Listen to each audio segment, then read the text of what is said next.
What's good, YouTube? It is your boy, Big Cool, coming to you from Colossal Sports TV. And I am back with another video. I know it's been about 2 weeks, probably longer than that. But your boy been out handling some business. But I am back. And it is finally fight week for the highly anticipated welterweight unification bout between IBF welterweight champion Elder Truth Spence and WBC welterweight champion Showtime Sean Porter. Me and my boy Bakari, aka Cheetah Head, will be going live tonight on either Facebook or YouTube, probably both if I can figure out how to do it simultaneously. But stay tuned for that because we about to break that down to the white meat as well as some other topics. But this is the rundown discussing boxing's latest news. First up, Showtime has taken another blow. We all know, 3kingsboxing.com, if you don't know, now you know, has reported that the rematch between Deontay Wilder and Wilder Ortiz that's taking place November 23rd in Las Vegas, Nevada, will be headed to Fox pay-per-view instead of Showtime pay-per-view. And it is just one of those situations where it's another blow for Showtime because this is the fourth consecutive big pay-per-view fight that will not air on that network. First, it was Errol Spence versus Mikey Garcia in March, and then it was Keith Thurman versus Manny Pacquiao July 20th. This weekend is Errol Spence versus Sean Porter, and then Deontay Wilder versus Wilder Ortiz November 23rd. And a lot of people are looking at this as maybe Showtime is about to, face the same type of fate that HBO did, and that is bow down out of boxing. But Stephen Espinoza, the president of the sports department and all that, has come out and said, no, that's not the case. They're still planning for the first quarter of 2020. They have an October 26th show that will be headlined with Erickson Lubin taking on Terrell Gausha. Then I think they got a November 3rd card. So, they still got some fights that they will be airing. But this can't bode well for them, man. It doesn't. And I'll put tweets and comments and quotes from Stephen Espinoza in the video. I'm not in front of, another device. I'm doing this video on my phone, so I'm not in front of another device where I can read his quotes quote by quote. But just know that, this got to be a hurtful blow to him. It doesn't matter what he's saying in the public eye. Behind closed doors, he's probably swinging and punching at the air like Trey from Boys in the Hood because he's shown loyalty to Wilder. And this is not a shot at Wilder because Wilder, at the end of the day, doesn't have the final say-so when it comes on who distributes his fight. And if it's pay-per-view or regular Fox or regular Showtime, that's an Al Heyman decision. And pretty much Stephen Espinoza says that, they love Wilder. They feel that, Wilder Ortiz 2 is going to be a very good fight, very exciting. But they wasn't going to pay some natural amount of money to, broadcast that on pay-per-view. So that's where it leaves them at. And now it leaves Fox getting more richer and richer. People getting more and more familiar with Fox as this, by the time November 23rd comes around, it'll be the fourth consecutive pay-per-view they've hosted this year. But this is a blow to Espinoza, whether he wants to admit it or not. This is something that I'm pretty sure he didn't see coming. And it'll be interesting to see moving forward how his relationship is with PBC, because he's shown loyalty to them. They have shown loyalty to him as well, Showtime. But 4 consecutive fights on pay-per-view, on Fox pay-per-view, not 9 of those on Showtime. And I don't know if that's Showtime trying to cut the budget, but you can't tell me that Showtime can't afford 2 pay-per-view fights a year. If Fox can afford 4, Showtime can release for it too. They're owned by CBS. You know, CBS pockets are deep, and you know, somebody gonna have to explain something. Espinoza gonna have to explain something to somebody because they looking at him like, look, man, what's going on here? You know, we hired you in to do a job, and you've done a great job, but as of late, you've been slacking. You've been slipping. Yeah, you gave us Wilder Brazil, but that we knew that was a foregone conclusion. Now we might didn't know it was gonna happen in one round, but we knew Brazil was gonna be flattened at some point in that fight, and it just so happened to happen in the first round.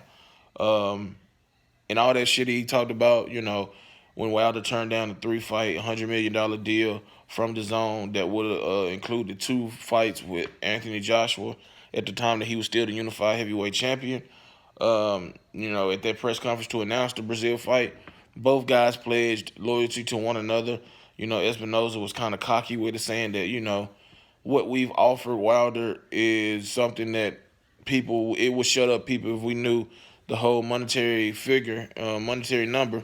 But obviously, like I said, Wilder can say one thing, Espinoza can say another thing. Al Heyman and the powers that be have the final say.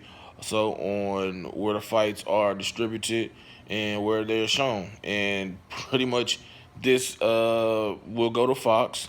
Another victory for them, and shit.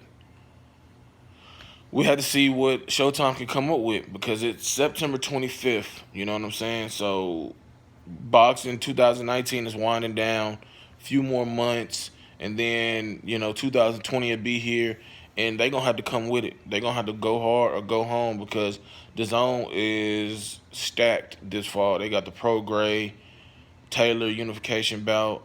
They got Canelo Kovalev. I mean, they got Anthony Joshua, Ruiz. I mean, they got a lot of fights. Golovkin, Derevchenko. So they got a nice fall schedule. Then you got ESPN, who got the light heavyweight unification bout between Arthur Beterbiev and Alexander Gavazic. They still got, Shakur Stevenson, Terrence Crawford, Teofimo Lopez, Richard Comey coming. That's going to be on the undercard of Terrence Crawford's next fight. And PBC still doing their thing on Fox. Yeah, they still got some fights on Showtime, but Showtime gonna have to pull out all the stops, man. And that's why this shit is bad for business when you got too many egos and all these politics, man, because it saturates the shit. And if you don't get your way, if you fall out of the graces of these people that's giving you the product, and they can find somebody else for cheaper or that's willing to spend more money on a product, whether it's an elite level product or a mediocre product, and somebody willing to give them that money, they're gonna take their ball and run. So we'll see how this plays out moving forward. Next up, man, I know I'm late on this, but Gary Russell, T-Rex Arms, is out here in these streets, man, really being disrespectful. He pulling up on potential opponents' fathers, putting his arm around them, got the camera in their face and said, yeah, I can touch him. I can touch him. I'm at arm's length. Even though I got short-ass arms, I can touch him. He did that to Leo Santa Cruz's father. I think Leo Santa Cruz's father's name is Jose Santa Cruz. We all know his story. He's been battling cancer. I think his cancer may be in remission. Let me know in the comment section down below if I am mistaken. But anyway, look, that's highly disrespectful. And I'm not about to be one to hop on this goddamn video and say, oh, Gary Russell would have really put his hands on his father. No, he wouldn't have. No, he wouldn't have. He wouldn't touch his father. His father ain't got nothing to do with his personal beef with Leo Santa Cruz. It just so happened to be that he was in the locker room, had a fighter on the card, and Gary Russell Jr. recognized him. And, he wanted to make a move, make a point of trying to get Leo Santa Cruz's attention, and he did so by, pulling up on his pops, putting his arm around him, recording a video, touching his chain, and, antagonizing and trying to lure Leo Santa Cruz into saying, fuck it, Al. I don't want none of these leftovers. I'm not moving up to 130. I want to fight Gary Russell Jr. And that was the method behind his madness. That was the plan, but hey, shit. Obviously, it didn't do nothing to Leo Santa Cruz, who comes off as a very nice guy, a guy that doesn't really want too much confrontation, you know, because, hell, a day or so later, he came out and said, my father didn't even know who Gary Russell was. That's not even the point, Leo. The point is, another man put his hands around your father, and he threatened, he said he can put hands on him, whether that's believable or not. The fact that it came out of his mouth, the fact that he ran up on your pops, the fact that he put his hands around your pop's neck and recorded him, it should have your blood boiling to the point where you say, fuck a fucking fight inside the square circle. Let's fight right here outside of it. Win, lose, or draw. You know what I'm saying? And that's just not his attitude. And a lot of this shit you can say is scripted. A lot of this shit you can say is scripted. I don't know these guys' temperament really outside of the boxing ring when the cameras are not in their face, when random fans or whoever run up on them. Are they really going to, pop off? Or are they going to play it cool? But certain shit, you brought up with knowing that certain lines you don't cross. You don't put your hands on somebody else's parent. It don't matter if it's just a joke or not. You know what I'm saying? And the tone that Gary Russell used, if you're one of maybe gullibleness or not understanding what you witnessed and not understanding that this thing can be planned up, it can be sold as trying to build up a fight, you would think that, look, man, he just disrespected. He didn't hit my father, but he put his hands around him and was telling the camera that I could touch him, and I'm going to perceive it as a threat, and I'm going to have to check that shit directly, face to face, man to man, and really, see what Gary Russell all about. But Leo Santa Cruz comes off saying, look, I fight whoever my team tells me to fight. If they say fight Gary, I'll fight Gary. Look, man, that's not the response of a champion, of a fighter, of a guy whose father's been disrespected by another fighter. That's not the response you want. Obviously, Leo Santa Cruz does not want to fight Gary Russell for whatever reason. Stylistically, the hand speed, something he knows about himself. He didn't want to fight Gary Russell, or doesn't want to fight Gary Russell, but he's willing to go up to fight Tank Davis, or was, before Tank moved to 135. That's crazy to me. Tank is bigger than you. Tank is a way harder hitter than both you and Gary Russell Jr. He's a mean motherfucker. And you willing to take an ass whooping at the hands of him, but not get in the ring and potentially just get outboxed? Hell, I think a fight between Gary Russell and Cruz would be a solid fight. I favor Russell just because the athleticism, the hand speed, and the technical aspect of his being able to box. But Santa Cruz is a pressure fighter. He's a come forward fighter. He can make you, real uncomfortable. But I don't know, man. I don't know what's in the minds of these fighters, what they see. I respect him wanting to go up and, chase greatness, but you got a unification bout right there in your face. Y'all both on the same side of the street. That new phrase that we be hearing now. Both guys are advised by Al Heyman. Both guys are with PBC. And y'all got a chance to make some big money, and that ain't happening. I don't know what to say about these fighters, man. But I'm back.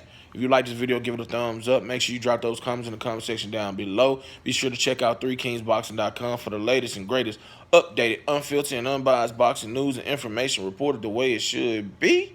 Be sure to check out Facebook, Colossal Sports TV over there.